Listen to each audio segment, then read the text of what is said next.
अस्सलाम वालेकुम व्यूवर्स। आज हम डिस्कस करेंगे ब्रांचेस ऑफ केमिस्ट्री। तो सबसे पहले हमारे पास ब्रांच है फिजिकल केमिस्ट्री। फिजिकल केमिस्ट्री हमारे पास है branch of chemistry that deals with the relationship between the composition and physical properties of matter along with the changes in them. यानी physical chemistry हमारे पास chemistry की एक ऐसी ब्रांच है जिसमें हम क्या करते हैं, रिलेशनशिप को स्टडी करते हैं किसके दरमियान, कंपोजिशन और फिज़िकल प्रॉपर्टीज़ के दरमियान।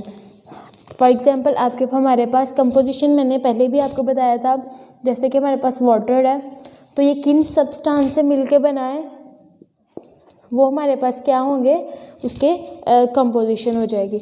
अब फॉर एग्जांपल हमारे पास कंपोजिशन तो ये हमारे पास होगी। अब फिज़िकल प्रॉपर्टीज़ में हम देख लेते हैं कि अगर किसी का मेल्टिंग पॉइंट, बॉइलिंग पॉइंट वगैरह, फॉर एग्जांपल हमारे पास अब ये वाटर है, वाटर का बॉइलिंग पॉइंट हमें पता है 100 डिग्री सेल्सियस है, ठीक है।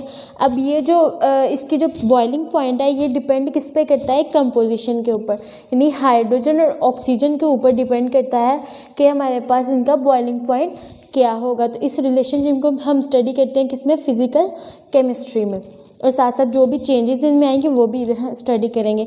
नेक्स्ट हमारे पास जो है इसकी एप्लीकेशन या इम्प्लीमेंटेशन, स्ट्रक्चर ऑफ एटम में है, formation of molecules, behaviour of gases, liquid and solid. इसके अलावा टेम्परेचर का इफेक्ट, रेडिएशन का इफेक्ट क्या होता है मैटर में, वो भी हम किसके अंदर स्टडी करते हैं, फिजिकल केमिस्ट्री में।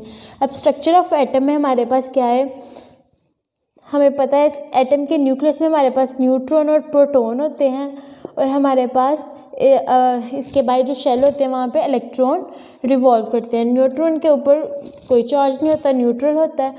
प्रोटॉन के ऊपर हमारे पास पॉजिटिव चार्ज होता है और इलेक्ट्रॉन के ऊपर नेगेटिव चार्ज होता है।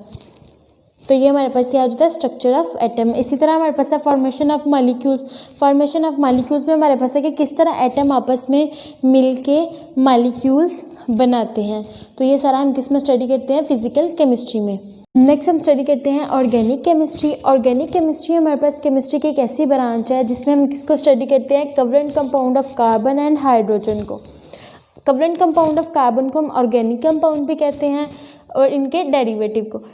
हाइड्रोकार्बन का हमें पता है क्या है, हाइड्रोजन और कार्बन।